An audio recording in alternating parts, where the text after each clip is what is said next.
Hey, ladies and gentlemen, welcome back to what could be our final match of the GEST International Dota Cup for the month of September. Pacific.eMaxx on the verge, up 1-0 in a best out of 3 of claiming their third title. And I guess that would be, how many have there been? Has there been 8 tournaments? I think it's even been less than that, so they would have almost a good chunk of them, at least a third, maybe even more. Pacific.eMaxx on the Sentinel side, looking pretty good in terms of their hero picks. The Riki Wisp was the combo of choice last game. It's available, but they're not going to go for it, and I don't think they fit into this lineup anymore. And on the Dire side, or excuse me, on the Scourge side, it's going to be Pacific... What is it? Patino? God, how do I keep on forgetting that, man? Pacific.Palit. Pallet. I know it starts with a It's like P. Pallet Town. I just remember because of Pokemon. It's like Pallet Town. I think I've forgotten everything there is to know about anything at this point. And I remember and then I forget again. Earlier we forgot what Cold Feet was called. I kept on calling it Cold Snap, then I called it Icy Vortex. I knew it was wrong, but I just rolled with it. Anyway, I'm LD, and of course, you heard him. He's GoDz, and he's probably not quite as confused as me. But hey, man. I've only been in the country for about a day, so I'm pretty tired and out of whack. But I mean, you mentioned eMaxx. They've won. This could be their third title of maybe 7 or 8. The thing that's most impressive about that is they didn't even play like the first 2 or 3 GEST IDCs. They weren't invited like until the 3rd or 4th one, where they qualified for one and then they got invited to the following one. So it's, considering how many they've been in, they probably won about half of the one they've actually played in. So we'll see if they can win this one first, though. We're getting a bit ahead of ourselves. And even the one, of course, they haven't won it yet, but even the ones they've lost, they've still done pretty well, right? I mean, advancing out of the groups into the knockout rounds, as far as I know. Last month, no. That was the thing. They were doing so well until last month, where they went 0-4 in the group stage. So I think it was 0-4. They didn't make it past the group stage last month, so they're a bit of an up and down team, apparently. It happens, man. A lot of these teams seem, not just from inside of each game, but even from game to game or tournament to tournament, very momentum-based, kind of up and down teams. And they're afraid of the Wisp when they ban it out. I mean, Wisp Chaos Knight is not a bad combo. It's just not as strong as the Riki. Riki, yes, you have the Reality Rift. You can pull them into the tether, but you don't have that GG Cloud. You can't silence them and just kill them instantly. Chaos Knight, not nearly as much burst damage as Riki brings to the table, and so I don't think the Wisp ban was really necessary here, but hey, he's not a bad lane partner for the Chaos Knight. So what are we looking at in terms of our overall hero picks? Chaos Knight Morphling, I'm guessing Morphling's going to be solo mid, and then Puck in the off lane, and then a Chaos Knight tri-lane. Chaos Knight Morphling just don't really play nice together in the lane, so that's what eMaxx is looking at. Over on the Pallet side, I was about to say on the Santino side, well, 3 very strong ranged heroes, but also quite squishy, and there's some good burst damage on eMaxx's side. Yeah, I mean, so far, eMaxx, they're going to want to look to just be aggressive and take advantage of some of these squishy low HP heroes, AA, Rubik, even Queen of Pain. If you get the lockdown happening, can be really powerful. So they can run the dual lanes with the CK +1, Morphling +1, or they can just run a straight-up tri-lane. Morphling solo mid has been kind of the flavor of the month. They love going for that Midas all of a sudden. And that's something that eMaxx may want to do here. They just need a couple of supports. They could even go with the jungler. Chen has been picked up a couple of times so far. Where will we see them go? It's Pallet, though. They've got the first pick, and we'll see what they want to get. They need some sort of tanky frontline heroes, though, I feel. Yeah, and who would that be? The Slardar's banned out. The DK is banned out. I'm actually trying to think if there are any sort of strength heroes. There's your strength hero. It's the Centaur. You said tanky frontline. It doesn't get any more tanky or any more frontline than this. But I gotta say, Centaur, for the he won one game, he lost one game out of the ones he cast. But the game that he won, I felt, and pretty much any strength hero could have done it. I wasn't convinced that that Centaur was the one winning that game. Still, they have some good setup. It looks like the tri-lane is going to be the H Apparition, the Centaur, and the Rubik, and Puck is not going to have fun against that. No, he won't at all. I mean, you may just have to see him resort to going into the jungle, using some of those little choke points, and just basically abandoning the top lane, giving some free farm to whichever farming hero is there. It could be the Centaur, though, so giving Centaur free farm, it's not like giving it to an anti-mage or a Morphling. You can still manage against that. So for now, eMaxx just need to make sure that they have some strong farming heroes in that. Well, not strong farming heroes, some strong supports to make sure their farming heroes, the CK Morphling, can farm well and can dominate their lanes. And there you go. They go for the Crystal Maiden. God's on the mark even after no sleep and just a very, very long marathon of casting. But it's a pleasure to bring these games to you guys. I gotta say, this has been the most fun I've had casting any event. The International was amazing. It was a once-in-a-lifetime experience, but you guys just bring the fun and you bring the passion, and I love it. So thank you all for supporting us, for supporting the teams. If you're not already doing so and you like these teams, you like these players, make sure you go on Facebook and like them and give them some support. And if you like us as well, you can be sure to follow us. But anyway, it's really about these teams for me. And the Pinoy teams and the fans, of course, have just been such a blast to cast, such a blast to cast for. And the Windrunner, that's your final pick. So it's going to be the Centaur tri-lane and then the Queen of Pain. I'm guessing Queen of Pain solo mid and Windrunner off lane. Although either one of those could be brought down by Crystal Maiden Chaos Knight, and if it's a tri-lane, I'm not sure if they can deal with that. You know, we could see that sort of cheeky farming of the Ancients from the Queen of Pain. Windrunner can't really do that though. Yeah, I'm not sure who they're going to want to send bottom. I mean, Queen of Pain has the blink, but both CK Stun, CM Frostbite, they've got plenty of options for that. Windrunner maybe does a bit better at the bottom lane.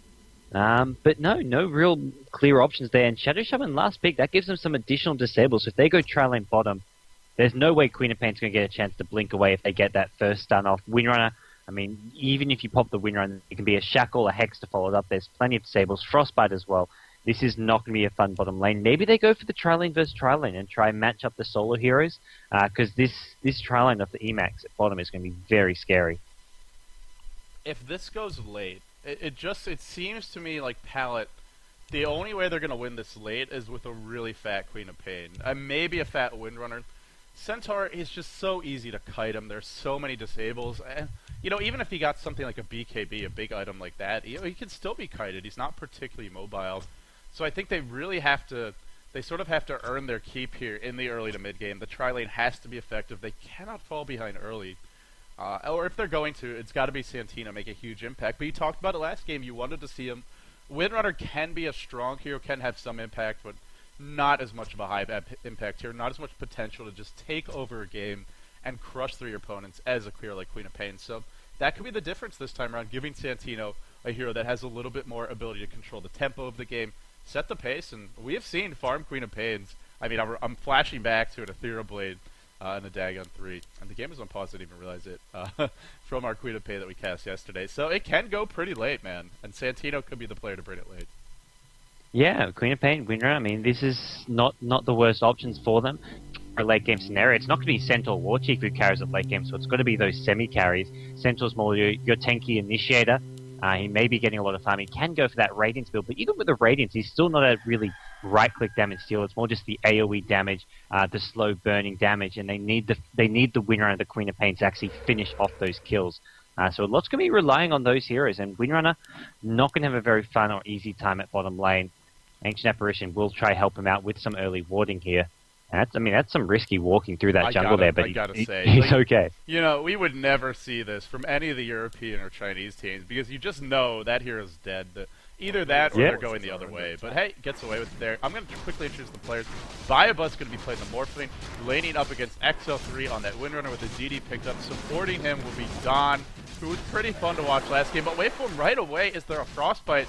Windrunner wants this kill. Oh god, this could be a first blood. Is there a Windrun? You gotta use it soon. No, first blood from the Nova. Very sloppy, and simultaneously in the mid lane, another kill coming out from EMAXX. So 2 kills, and it's not even a minute in. Already, I gotta say, a pretty disastrous start. And they're not done. Here might be the counter kill top lane. Rubik circling around. Although it's a puck, so really no, this is not going to be a kill unless he really screws this one up. Maybe it is. Telekinesis stomp, not going to be dodged with the orb away. And he'll be okay. Low. 2 more auto tech should do it. One more, not able to get in range. So 2 kills and then no retaliation. Sloppy start, and I'm not sure if Palit can afford this. Yeah, the option to go for dual lanes instead of the tri-lane has really paid off for EMAXX, getting a kill both bottom and mid lane really early on. I mean, Shadow Shaman CK, not a really common dual lane by any means, but they're showing that it can work. AEA, not going top lane, wants to sort of match up with a dual lane of his own, maybe to match what EMAXX are doing, but he can't really offer much. They find the Ancient Apparition, and this will be another kill. So that mid lane in complete shambles at this point. And I just don't know what H apparition does for you in this lane. You know, Queen of Pain may be gonna have trouble against this dual lane, but probably not. I think she would be fine. Now she might have trouble. But to me, Ancient Apparition just accomplishes nothing here. If they had him top, they would have killed Puck. It's easy to second guess as a spectator, but it's not working out. I think the adjustment needs to be made. I'd like to see Ancient Apparition go top. They agree. But now that Puck's level, well, I guess he's just dropped low. So now he's going to do this cheeky little farming that we've talked about, working on the Ursa Warriors. No real ranged harassment coming out because the Ursa Warriors are blocking off the Dark Trolls, so kind of lucky for him. But hey, free farm, and he's not going to be dying, whereas Windrunner could be in some trouble, really has to be careful. Yeah, it's slow and steady for Puck and Windrunner. I mean, this is coming at the cost. I mean, this is basically 2 lanes won for Emax, both mid and bottom lane, and Puck still getting some farm, some XP there, using that little trick there. And, I mean, AA has gone top like you suggested, but the damage has already been done. He needed to be top from the get-go, I feel. And now these other 2 lanes are already lost. AA is already behind.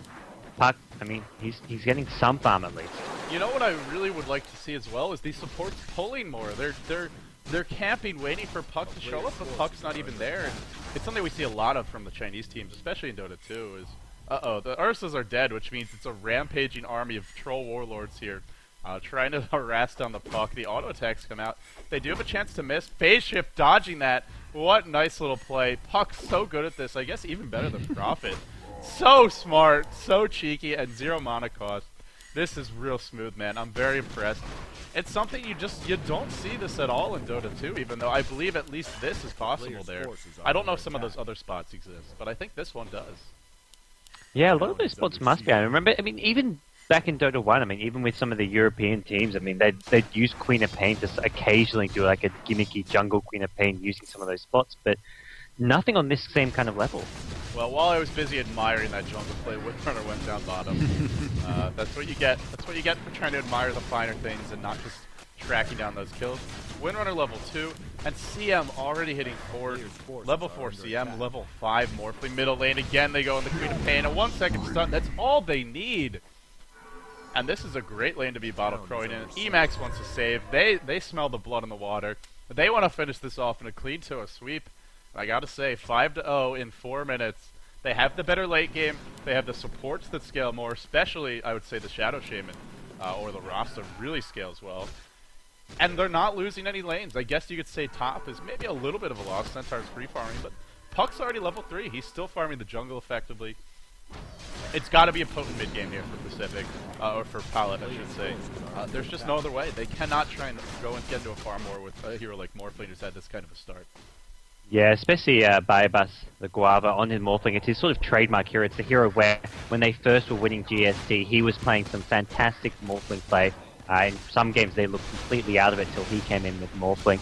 And yeah, it's not something that you can beat late game. So we'll have to see Centaur Warchief maybe looking for some early game items to really help out his team, whether he goes for a really fast Blink Dagger, or if he just looks to tank up with the Vanguard. I mean, either way, he needs something to help his team out. You know, even something like a Vanguard, though, he can still be kited. That's sort of the weakness of the item. It helps you push and tank a little bit, but it's hard for him to set up in these fights. And as tanky as Centaur is, it doesn't really help him deal with the supports. Waveform, again, bottom lane. Not going to find a kill just yet, but XL3, down to 2 tangos, wants to start bottle crowing, and the bottle is finally on its way, so he'll have that to work with. That's really going to improve things for him in this bottom lane. He's not out of it yet completely, but Morphling is going to be left basically unchecked. He's also bottle crowing, I believe. Does the support have the bottle right now? I'm not sure. I guess maybe... I guess he's just not going for one. He opted for the early power treads. I guess he's just not getting a bottle. I expect to go back for one next though. Yeah, it depends which heroes they want to meet. Maybe it's just the Puck and the Chaos Knight in the mid lane, those 2 heroes who are doing it. But yeah, no, Morphling, he's farming alright here. And we'll see whether he goes for that Midas build, whether he goes for something a bit different, maybe just straight into Lincoln Sphere. Windrunner at bottom lane. He's been left sort of in a bit of a 1v1 matchup for now. Support is coming in though, so for now, he's looking pretty good. Dead. Easy killed. Every time this team goes for a kill, they're finding it. Middle lane, though, this one could end badly. They're diving the tower right as the support. The cavalry arrives, although they don't have horses. The horse is in trouble, but the DD, he's going to find a kill even before he goes down. And if they only get the Chaos Knight, that's really not sufficient, and I think that's all they're going to get here. Meanwhile, on the bottom lane, Windrunner just now returning to that lane. She died again. Still no boots on her. And the bottle crowing is nice, but when they just burst you down with the Shadow Shaman, the disables, and that Hex removing evasion too. Centaur pretty much has to leave this lane now. If he just sits here, his team's just getting wiped repeatedly in the other lanes. 7-1, and we're not even 7 minutes in. At the rate this is going, we may yet top that 70 kill mark. Assuming that the fountain camping accelerates the way it did. We'll have to see though. We're not there yet. Yeah, absolutely, and that's the thing. These heroes at the moment, they're not efficient at killing people quickly. Oh, Queen of Pain gets caught, blinks away, but the offensive are in charge. Salves through it, triggered heal. No, it's too much. It's gonna go down in the end. And now Windrunner rotates in, but will they actually be able to kill this Cast Knight? He's just so tanky. Shadow Shaman hitting level 6. I believe he has the wards. No mana for the wards. Doesn't need it though. There's your hat. There's your shackles. There's a kill, and now they want more. They go on the Rubik. A 4-second stun. This is just too much damage. Rubik cannot stand against this. There's the urn, the orb, reality rift. Easy kill picked up. 10-1 at 8 minutes in. And they haven't even dropped the Shadow Shaman wards yet. That would be a tower kill. If they're able to get it, Morphling left to his own devices. It's going to be the Lincoln Sphere. No Midas, at least not yet for Biobus. But hey, he's farming pretty well, man. I'm not sure he needs a Midas this game. yeah, and it's best if they want to just keep being aggressive, getting more and more kills. With this Ring of Health, it looks like he will be going just straight for a Lincoln Sphere. And, I mean, Parky's getting lots of levels. They can really amp up the aggression. I mean, they're already 10-1 up, but they can just get more and more aggressive with the levels and items they're getting. We'll see probably a fairly quick blink on Park. Shadow Shaman now, it does have the level 6. There's just so much potential, so many options for eMaxx. They can be aggressive, they can go into a farm game, they can group up and push. Any option is pretty much a good option because of how far ahead they are. Right, you make everything looks good because they're... Partially because they're just far ahead. You know, they could go for some... Oh no! Courier dies, and it's a Palit Courier too. Nothing going their way. Exo3 loses his Courier. Looks like the bottle crowing... I guess Biobus might have picked that off. I didn't see that one happening. But either way, a Courier death. They're already ahead in terms of gold. Now they pull even farther ahead. Waveform out from the Morphling. And he'll be fine. And you know, you pick Centaur for the strong tri-lane. You pick him for that tanky frontline presence. But what is he tanky right now? Maybe this is it, middle lane. Chaos Knight in the front lines. And Queen of Pain, just an easy kill. Still level 5. You know, Santino in that first game, he started off so well. He gave up a kill, and then he just stormed back. But this game, there hasn't even been a good start for him. It's just been getting demolished off the bat. Yeah, and it's not. There's not really any teammates who can alleviate much of that pressure at the moment. Centaur Warchief, it's just not a hero that can create space for the rest of your team. It's nice if your team's doing well already. It's like you say, the one game Centaur Warchief won, it could have been any spring hero would have done the job, and it's feel like a similar thing here. Centaur Warchief isn't a hero to make a big difference in a game unless you're ahead from the start. Well, they do find a kill top. They kill off the Puck, but that's the off-lane Puck. You don't expect too much out of him. Meanwhile, the mid-tier one goes down. Your off-lane hero, the Courier, will survive. It was trying to do some bottle throwing. Yo, but Puck still got his basic levels up. He's not going to have a really fast blink, but he's got the items, the boots, the bottle, the Null Talisman, cheap, cost-effective items where he can have an impact now. Killing him once is not really going to turn that around, and the wrap around onto the Windrunner, or maybe not, or maybe yes, or maybe yes, and there you go. 3-second stun. Reality Rift, waveform over the top, easy kill again. And the burst damage for this team, the initiation range. Once they get a good start, I don't know how you stop them from rolling like this. Yeah, I mean, it's just Chaos Knight, just so tanky, such a great initiate. Can easily just dive in under a tier 2 tower, get those kills. The earn option really paying off. I mean, those charges, giving them heals, giving them extra offensive damage, has really been a nice decision for him. Yeah, and Chaos Knight is going to find another kill for his team every time. I don't know if they've missed a gank yet. I think every time they've gone for a kill, they've gotten it in this game. It's at least 80-90%. It's up there, man. And again, they're doing it without the Morphling, who's up to 3.2k. Are we going to see an Ethereal Blade Rush? And this is so fast. I think it's kind of crazy not to go for it. Of course, Lincoln's will probably work just fine. Manta would work fine, but get the shotgun. You know you want to, Biobus. Do something different. I believe in you. I believe in you, my friend. I mean, he's got all this gold, so maybe you're going to go straight for that Eagle Horn. I mean, if he wanted to buy an Ultimate Orb or a Perseverance by now, he probably would have, but maybe he's just indecisive.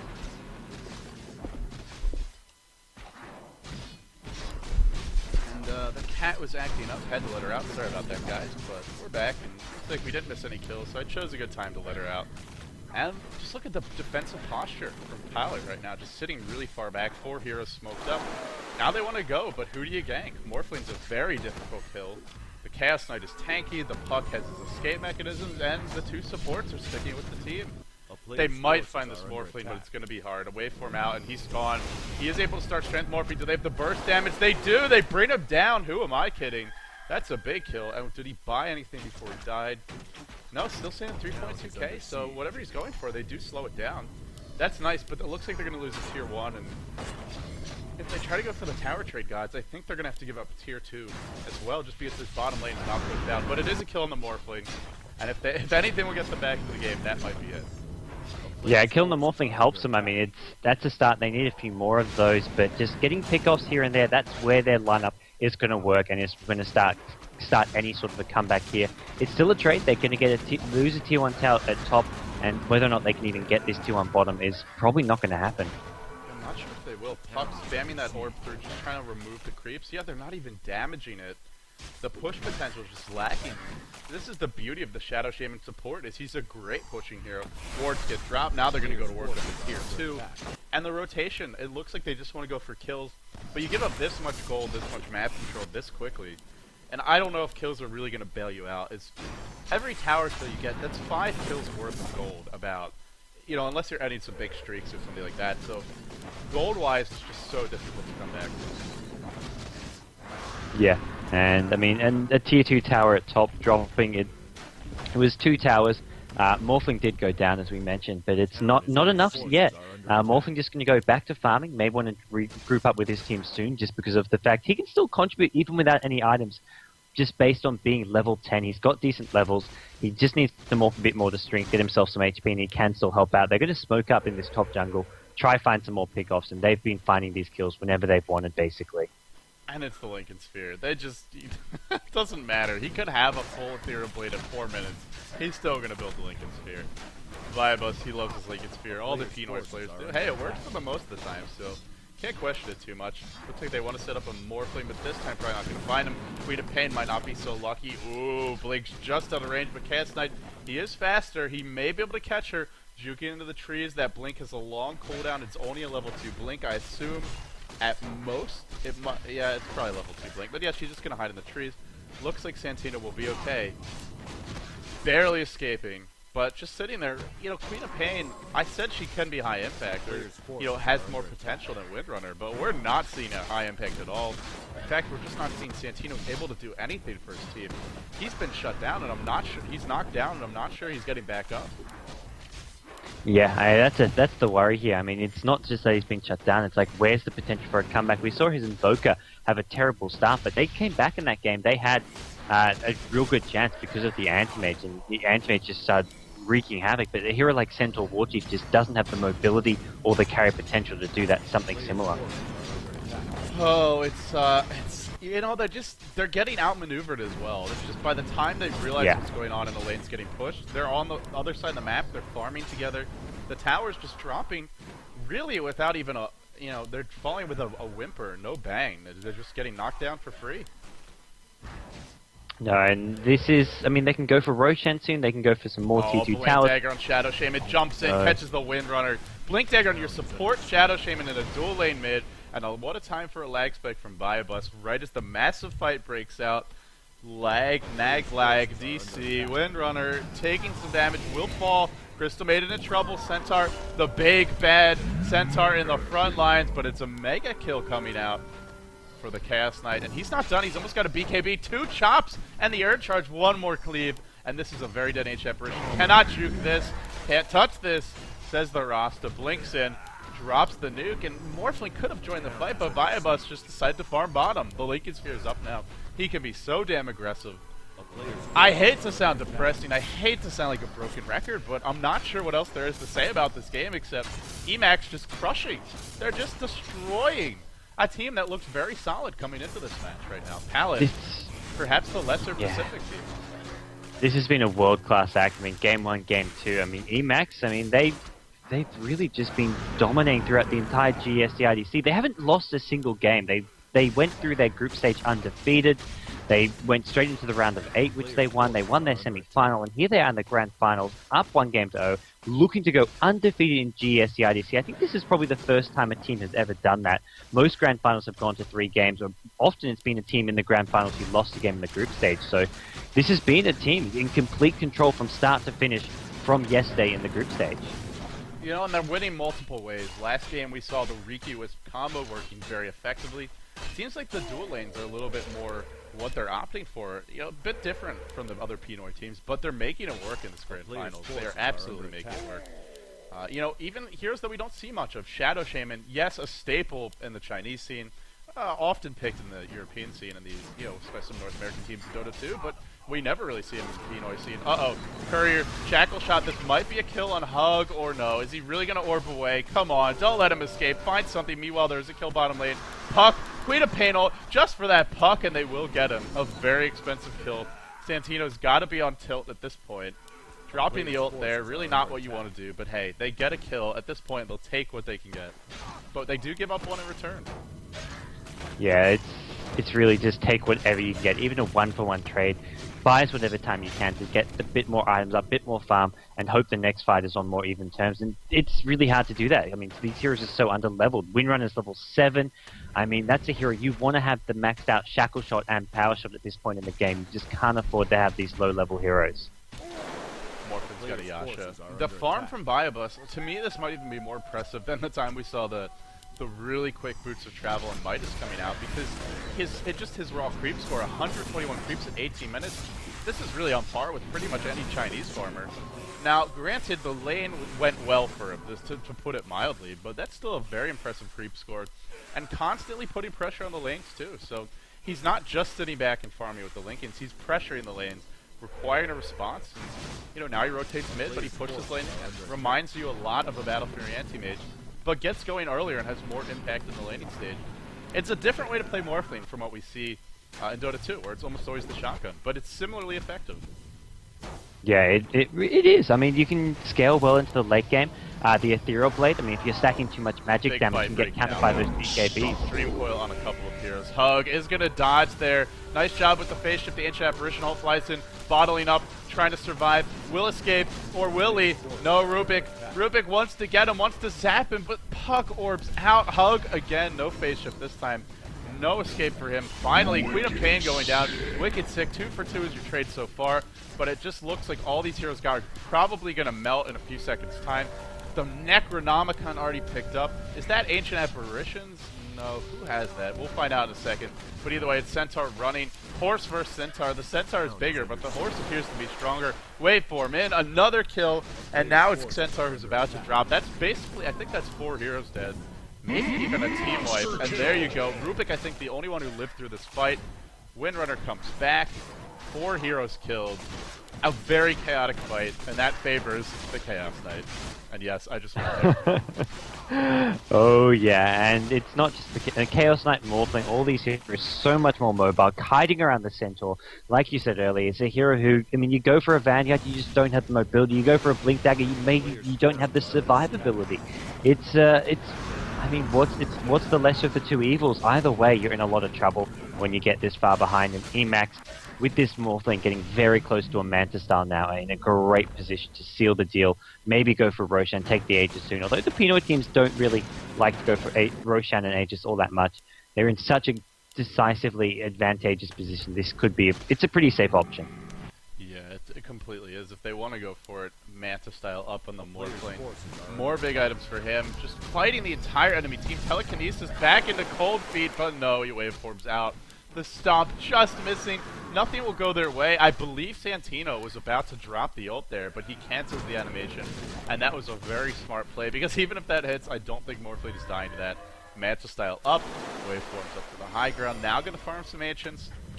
And yeah, going for Roshan would be dangerous, to be honest. But you're up against some pretty strong AoE between the Fade Bolt, the Power Shot, and the Ancient Apparition ult.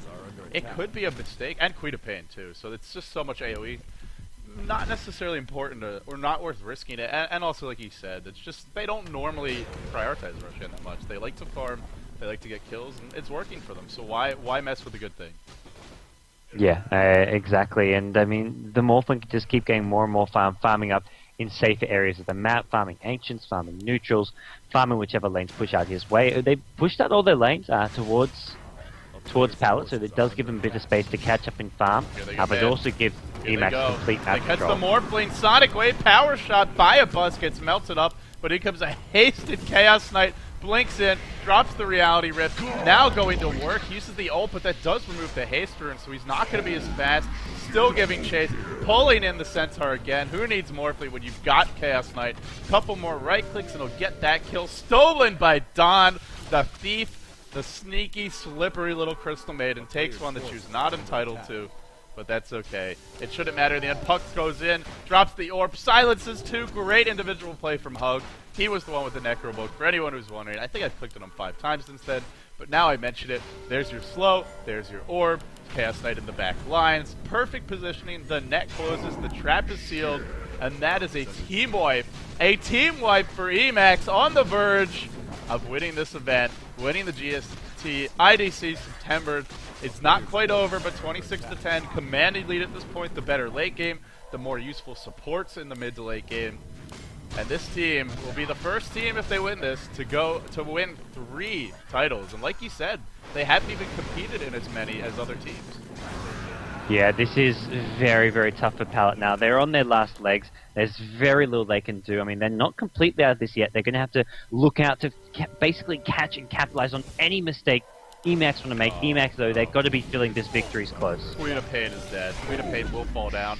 Centaur chasing. I think they get the Shadow Shaman here. They do. He shatters the enchant personal. And maybe they get more, but no, Chaos Knight with the BKB now turns it around. Is that an armlet? It is an armlet of Mordigion for him. A lot of damage, but he's just running. He's actually in a little bit of trouble. Here comes the Morphling. The big backstab, lurking, waiting for the moment to pounce, the moment to strike. Is he chasing a Rubik illusion? I think he is. No, that's his replicate. So the replicate leading the creeps away so that he can keep that farm up. Gotta impress the viewers. Gotta pad those stats. Chaos Knight, what is he doing? Journeying towards the Scourge base. Kind of a chaotic, messy bit of maneuvering by both teams. Illusion will get a telekinesis up there and killed off. This feels like, I don't know, man. I'm trying to think of the right analogy, but the words are escaping me right now. The one thing I know is that this Morphling is big, he's bad, and he wants a little bit more. He jumps in with the waveform. Silence on the Ancient Apparition. Holy shit, indeed. There's your Necrobook. I believe that was the Mana Burn that actually secured the kill. No, sorry, that was the Chaos Knight that got it. Beyond Godlike. 14-1. Chaos Knight. 14-1-8. 22 of the 28 kills he's been involved in. That is some play coming out of him, and it looks like they do want to try and make a go at this mid lane. Chaos Knight hasn't got the level 3 Phantasm as of yet, but even without it, just the level 2 ultimate may be enough, and this is looking tough. Oh god, this is looking impossible. Queen of Pain called out. Blanket from the Shadow Shaman, easy kill. Yeah, they can't leave the base anymore. There's too much maneuverability, there's too much burst damage, and if you can't leave the base, you can't win this game because they don't have the better late game lineup, especially not now. Yeah, they picked heroes for strong lanes, they picked them for good ganking, good burst damage. When the gankers become the gank, it's not looking good for that team. Yeah, no, it's really not looking good at all. And eMaxx, I mean, for me, this is where they're going in for Roshan. This will give them that sort of assurance if they want to go for that game-ending push. They can get the Aegis in their hands. They can just go uphill. I mean, this will also get CK close to that level 3 ultimate. If he hasn't got it as of yet. And Morphling, I mean, why not? Get some more items, play it a bit safer here. This is the Grand Finals. This is part of the $3K prize pool for this month. And I don't think eMaxx want to take too many chances here when there's that much on the line. That's a nice chunk of change for a 2-day tournament. I mean, we have Dota 2 tournaments that run a lot longer than that. A lot less prize money, man. That is pretty good stuff. And you know, not only is it only a 2-day event, there's really, it's a single elimination bracket the whole way through. It's all best out of ones. It's a grueling set of teams. It's not an easy achievement to win this tournament, but as far as how many matches you have to play, it's a pretty good investment time-wise as far as how much you get paid out. Yeah, it is. It's just a 2-day term. I mean, it's 2 full-on days. Like you say, it's grueling, and you've got to be able to compete with the best of the best of ones, all the way through to the Grand Finals. The group stage is a little bit forgiving. All you got to do is make sure you finish top 3, get through to the playoffs. But once you're in the playoffs, well, anything can happen, and you've got to come out on top of every single match you play. Otherwise, you just get completely knocked out. It's a single elimination bracket. I mean, if you lose in the semifinals, you do get to play a third place match, but it's tough. And it's the Pinoy teams who month after month seem to be coming out on top, at least for the most part, and getting the championship title here. We're going to see eMaxx or Palit, one of those Pinoy teams here. It looks like eMaxx poised to take their third title. Palit, what can they do to stop it though? I don't know. I generally I have something that I could say at this point, where maybe it's unlikely, maybe it's very unlikely, but there's usually something the team could do. We saw earlier today the teams that have Dark Seer, maybe you hit a perfect vacuum hold, that's how you turn the game around. It feels like there's nothing. It feels like there's just absolutely nothing they can do. There's no items. The Windrunner, just no Force Staff, no mech. Queen of Pain working towards an Aghanim. There's an Aegis up on the Morphblade. The Morphblade alone probably has more gold in his pockets than the rest of the... I mean, than 3 or 4 of the heroes at least.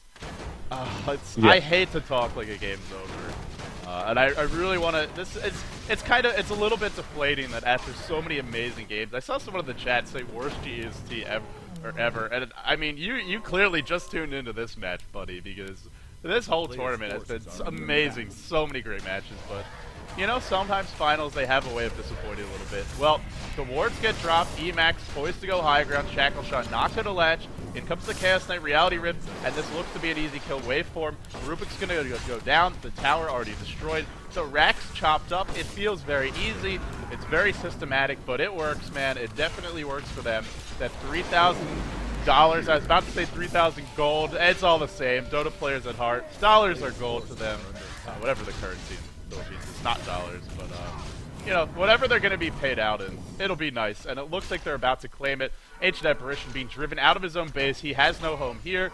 He can't get back to his real home, which is the Fountain. Waveform into the Windrunner. There's the Blink in. There's the Chain Stun. Down she goes. That's 4 heroes dead. Ancient Apparition survived, but doesn't have a TP. Cue the ninja music here. Because I don't know how he's getting back to this Fountain unless they just let him, which maybe they're going to. I was about to go. Maybe he goes to the side shop over at the far left of the map in the top lane or something. I don't know. That's not a good situation. And it's going to be a long walk. There's your GG. GG, sad face, but guys, I know a lot of you probably a little disappointed how the finals turned out, but hey, man, I mean, I'll trade a bad grand finals for amazing matches the rest of the way. Centaur jumps in. A couple more kills before it's all said and done, but gods, we're about ready to crown the September GEST champions. It's gonna be eMaxx. It's 3 for them, and now they have to be the favorites going into October. 3 wins and a win in the most recent event. Like you said, undefeated the entire way through, unstoppable really, and they do it with a variety of lineups, a variety of playstyles, but they make it all work. Yeah, they've proven to be one of the top contenders in the Southeast Asia Dota 1 scene at the moment, and playing some fantastic Dota. They have undefeated, 3rd championship here at the GEST IDC. They've redeemed themselves for their poor performance last month where they did, I don't know if it was 0-4, but they didn't make it out of their groups. They did really struggle, and that was after having a couple good months. So this month, redemption, and I mean, next month we'll see what they can do. I mean, we'll see all these teams back again in October. Well, actually, no, we're not going to see the teams back. We'll see some of the players back. October, we're having the GEST IDC you're right. start month. So that's replacing the normal GEST IDC. The teams will be back in November. Next month, the All-Star Weekend. You can find information about that on the GEST IDC Facebook page. We'll be posting about it.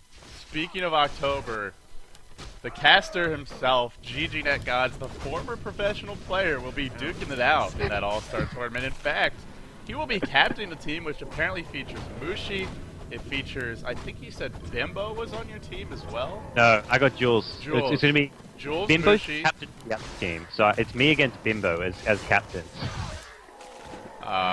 That's going to be tough, man. You're matching wits with one of the best. Yeah. But, you got a decent carry player in Mushi. Yeah, you'll be okay. And Jules ain't half bad, to put it mildly. Alright, I've got some alright players on my team, but we'll see that come back next week. A couple of Pacific.eMaxx guys are on the All-Star team as well. Firebus is on my team, man. He played a fantastic Morphling here. and also Jotan, which I believe is the Chaos Knight. Someone will probably say in the chat, oh, Jotan's this guy. They've got all these different names, but Jotan is one of the players also who made it through. We'll see a couple of these players next month. Pacific.Palit Santino, he made it through as well. He's, I think, on their team against me. So these players will be returning to some of the All-Star matches. eMaxx, though, I mean, just very convincing finals. Was a bit one-sided, but it was still a lot of fun. So big thanks to everyone who stayed tuning in the entire time. Yeah, guys, thank you again for tuning in. Someone said if they kill the fountain, don't look away, and I'm going to actually wait for it. It was frostbitten, but that's not enough. No, they're just going to focus on the drone. They're going to end this game. And that's it, guys. So GG. In the end, it's eMaxx, your October GEST International Dota Cup champions. That's 3 championships for them. They're definitely the top dogs, not only in the Philippines, but in all of Southeast Asia in the Dota 1 scene. I am LD, he is GoDz. Together we are David and David. Thank you all so much for tuning in. Even though I'm sure the Palit fans out there, the Santino fans, are a little disappointed, guys. They still played fantastically. This was a grueling tournament. Show them love, show them support, and we'll be back next month, or at least GoDz will, for the International Dota Cup All-Stars edition. And he'll be captaining one of those teams, so if you guys want more GoDz, you'll get it soon. But that wraps it up for September. I'll hang around in the chat. Going to be working the VODs. But guys, as far as your Dota action goes for this tournament, we're out of here.